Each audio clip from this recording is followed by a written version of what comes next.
the late Kadumbula na Diope niye wako mulochi tibatunda bintu bwe babanga abali kulero batunze ebintu batukoze bubi ate tiyinza kuba wakanira. We cannot be here and say kuboka alikola forensic audit. So ateekwa okutuyamba okukola forensic audit esaawa eno ndikwenda kusaba kuba mpulira nti Kyabazinga is friendly. Abamuli bakuba nti bw'omuwandiikira aka message mu biseera ebituufu akuyiramu ka WhatsApp akuyiramu kyenda saano wabeewo abamuwandiikira aka message kuba Kyabazinga azirawo ali kusoma PhD. Obitwaire we otali katuukira okobera busoga nti Kyabazinga azirawo. Muyanga Kutayi.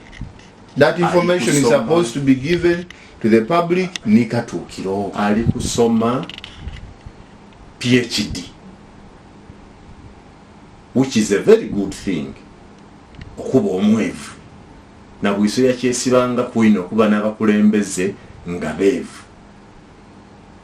Alikola PhD, which is a good thing.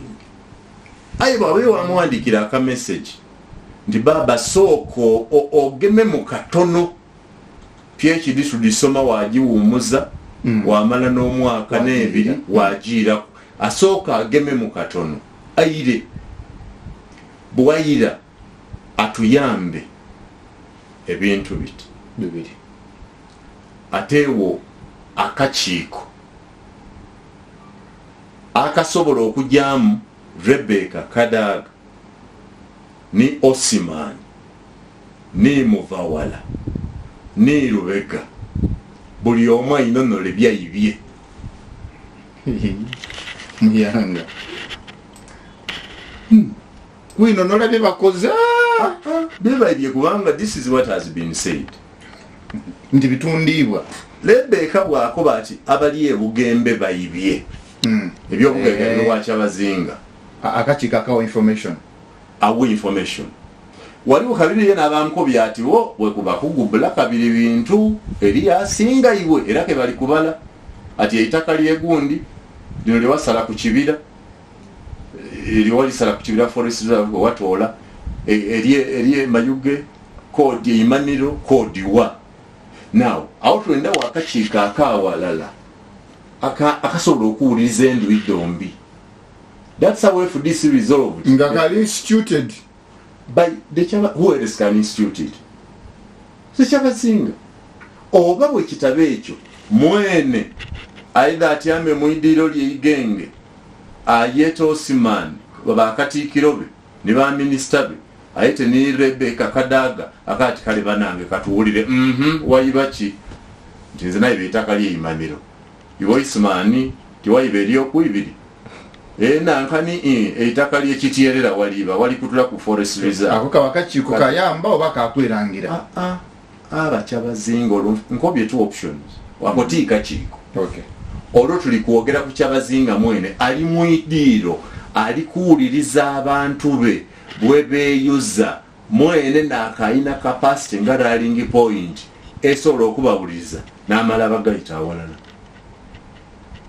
because Rebecca yena ti mulalu wakati bali bugembe bayibye buli kintu ti mulalu is ti mwana mutu maybe ina information ate ku level ye tino omuntu asoso akufuna information titusana kumusirisa teekwa okukitegeera Osiman yayibyeki Muvawala yayibyeki n'igundi because ngoteri ku Osiman ebyokwiba yibeitaka ebyo babyogere ku ino ku Muvawala wanje ebyokwiba yibeitaka babyogere ku ino ku ekitibwa Muvawala nti it is high time ye kirininge kuku nye baliko bantu sana ayinonole kuku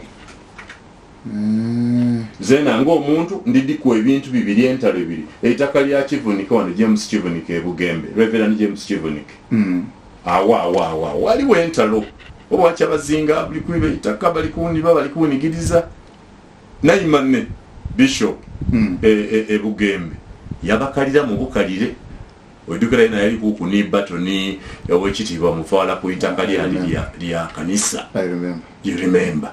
So they are not clean.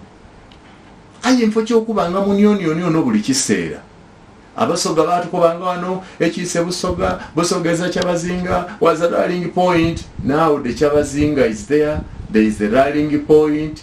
Bakobati guluma yagwizenzi kutegema teruma ikundi Kyabazinga ida atyame yetiiko obuvunaanyizibwa bwe mwene abulirize batabani babali kuyomba Rebecca ne yamuleeta. Tigwali atukobi mu bigambo bya Retonable Rebecca akobya ne yaleeta gabula mu bigambo against the will of the president. That is no longer is now immaterial. We don't want to know goya yenda nane ebyo byabita.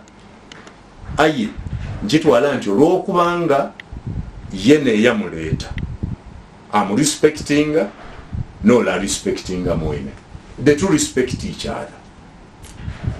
So omuntu yenka wanasobola okuba ku Rebecca saawe ni Kyabazinga asobola okumukoma kwati ikaikana oba idagano oba idonkobereku oba kunibye tuwulizza amwete abali kulwanisa Rebecca bali kukoba ba Osman ba Muvawala ba Simanyani Kagona n'abandi era asobola okubakobako ni Kyabazinga kuba ne yabalonda.